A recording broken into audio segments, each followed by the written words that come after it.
Bahkan dari pihak militer dan juga kepolisian ini malah ikut memprovokasi kedua etnis dan turut menyerang perkampungan Rohingya.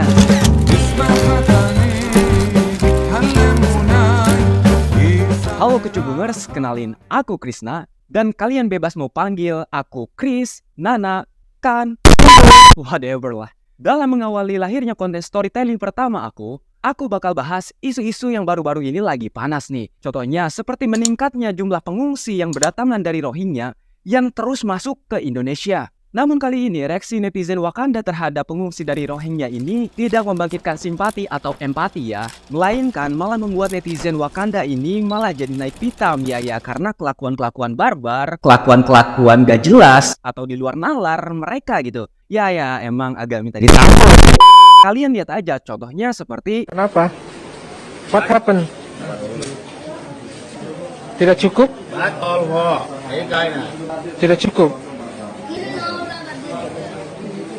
Ini atau kalau gini jadi keinget dulu waktu Jokowi nolak kedatangan etnis Rohingya. Dan kalian tahu sendiri ya beliau malah berujung di demo gitu. Tapi dengan adanya kejadian ini mungkin ada yang penasaran. Kenapa sih Rohingya ini terus berdatangan ke Indonesia? Dan kenapa juga sih Rohingya ini malah tertindas di tempat asalnya? Bahkan negara-negara seperti Singapura, Bangladesh, Thailand, hingga Malaysia yang biasanya menjadi garda penolong terdepan malah berbondong-bondong menolak kedatangan pengungsi Rohingya ini. Kalau gitu ada apa sih ngaps? Nah, no bacot no kecot, langsung aja kita hajar ke pokok bahasan. Let's go! The Rohingya have been subject to state-sponsored ethnic cleansing by the Burmese government. Despite their existence in Burma, dating as far back as the 8th century, Rohingyas are denied citizenship and condemned as illegal immigrants. Sebenarnya sejarah etnis ini panjang banget bujir. Etnis Rohingya adalah kelompok minoritas beragama Islam yang tinggal di Provinsi Rakhine, berbatasan dengan Teluk Benggala dan Bangladesh gitu. Mereka merupakan keturunan campuran atau hybrid gitulah dan darah Arab, Moor, Turki, Persia, Mogul, Matan, Bengali lokal, dan Rakhine semuanya itu mengalir di dalam tubuh mereka. Jika dilihat dari posisi umat Islam di Myanmar, sebenarnya Islam telah masuk pada abad ke-9 Masehi ke Burma yang dibawa oleh pedagang-pedagang Arab gitu.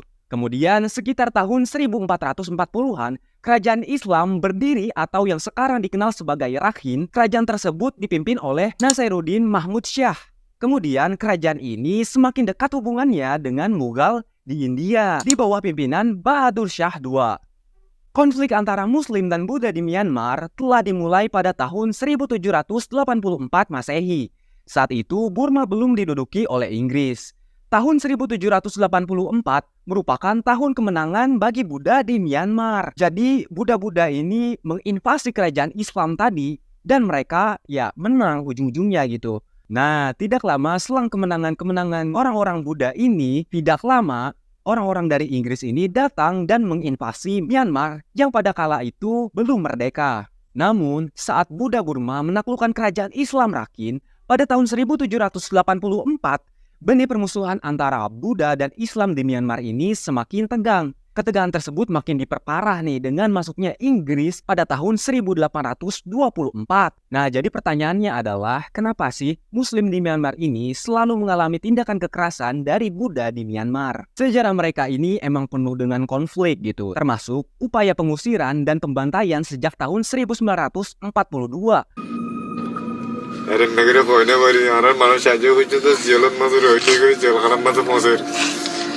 Wajah tidak cataran hujan di patna bar, fani bar. Haji pungar bosos oleh zulum benar. Santi nama ya jo. Mayoritas penduduk Rakhine membenci kehadiran Rohingya, sementara Rohingya mengklaim bahwa mereka adalah bagian dari Myanmar dan ujung-ujungnya mereka malah dipersekusi gitu. Hingga berpuluh-puluhan tahun lamanya mereka ini terus-terusan diserang dengan berbagai diskriminasi, kekerasan, pengucilan. Hingga akhirnya mau tidak mau orang-orang dari Rohingya ini mengungsi ke tetangganya. Sejak kemerdekaan Myanmar pada 4 Januari 1948, etnis Rohingya mengalami status manusia tanpa negara dan penindasan yang sistematis, yang terstruktur, yang terarah gitu. Terutama setelah kudeta Jenderal Ne Win yang akhirnya merubah sistem politik Myanmar menjadi lebih otoriter. Puncaknya terjadi pada 1982 ketika Undang-Undang Kewarganegaraan Myanmar mengeluarkan Rohingya dan beberapa etnis minoritas lain, seperti Pantai, Bashu, dan 6 etnis lainnya. Dalam undang-undang itu dinyatakan, seseorang atau sekelompok etnis hanya diakui sebagai warga asli Myanmar jika mereka ini dapat membuktikan mereka punya nenek moyang yang tinggal dan hidup di wilayah Myanmar sejak tahun 1983. Jadi, kalian hitung sendiri aja. Dari 1823 sampai ke 1982 itu ya kurang lebih udah 1 abad gitu loh. Hal ini menyebabkan status etnis Rohingya kemudian diturunkan menjadi hanya temporary residents atau penduduk sementara. Mereka benar-benar gak dianggap, anjay. Contohnya nih, mereka nggak diperbolehkan terlibat dalam kegiatan politik atau semua kegiatan sosial seperti bansos, layanan kesehatan, pendidikan, bantuan untuk janda, dan anak yatim hingga acara pernikahan dan kematian ini benar-benar dilarang di sana. Harus. Kasihan, cuk. Keberadaan etnis Rohingya di Provinsi Rakhine semakin terancam oleh tindakan yang sewenang-wenang seperti penjarahan, pemusnahan tempat tinggal, pembakaran masjid, hingga pemerkosaan. Etnis Rohingya yang banyak menjadi korban perampasan tanah kemudian melampiaskan kekecewaannya pada etnis Rakhine yang jauh lebih dilindungi oleh pemerintah. Tapi ya dengan statusnya yang nggak diakui ya mereka bisa apa coba? Kemudian pada masa rejim militer mulai dari era Ne Win hingga tahun 2000, etnis Rohingya menghadapi situasi yang berat. Situasi ini dikarenakan adanya diskriminasi dalam skala besar yang dilakukan oleh pemerintah militer Myanmar, di mana pemerintah junta militer Myanmar semakin gencar melakukan burmanisasi dengan menerapkan program Model Village. Model village apaan, Bang Kris? Yakni suatu perumahan yang dibangun khusus untuk orang-orang beragama Buddha seperti Buddha Rakhine dan orang-orang Buddha lainnya yang sebagian besar berasal dari etnis Burma. Pada akhirnya, pemerintah Myanmar justru menyita tanah warga Rohingya secara paksa untuk membangun model village ini. Hingga puncaknya di tahun 2012 di mana konflik terjadi pembakaran besar-besaran terhadap perumahan yang dihuni oleh etnis Rohingya serta penyerangan yang dilakukan oleh kedua belah etnis. Bahkan dari pihak militer dan juga kepolisian ini malah ikut memprovokasi kedua etnis dan turut menyerang perkampungan Rohingya. Nah, dari sini mulai nangkep kan gambaran-gambaran tentang meledaknya pengungsian yang dilakukan oleh orang-orang Rohingya. Awalnya, pengungsi-pengungsi dari Rohingya ini mendapat sambutan hangat dari berbagai elemen masyarakat, terutama di Indonesia. Bahkan pemerintah ini didesak untuk menerima pengungsi dari Rohingya ini. Lah, kalau gitu kenapa masyarakat Indonesia ini malah menolak kedatangan pengungsi-pengungsi dari Rohingya?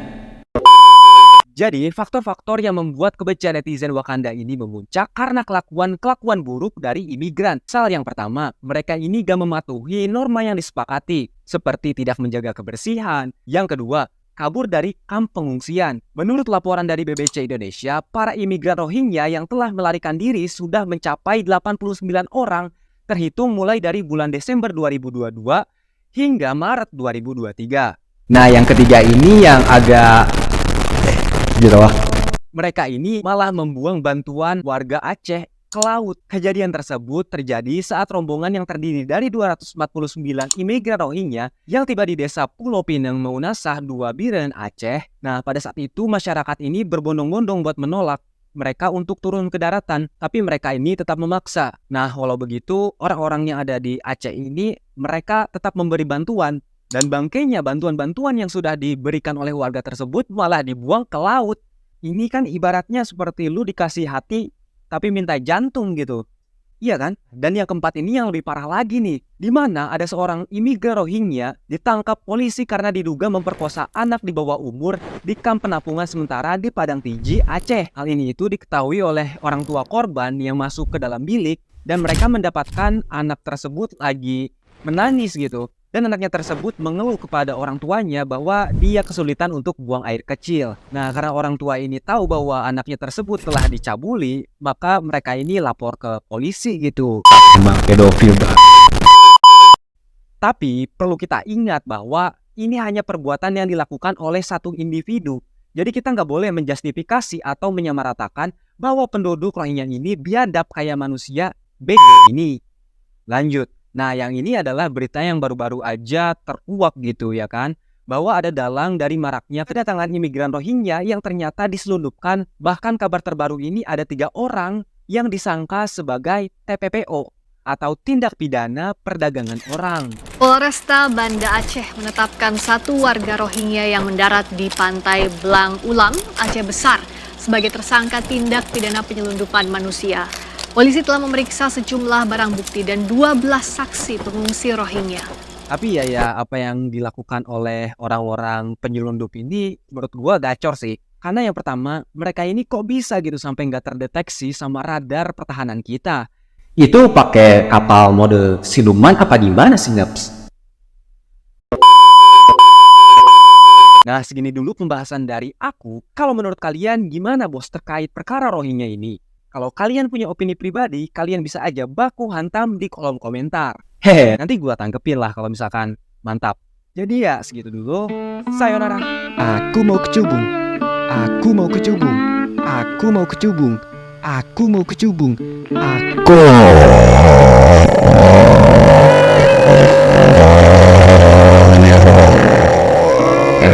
Not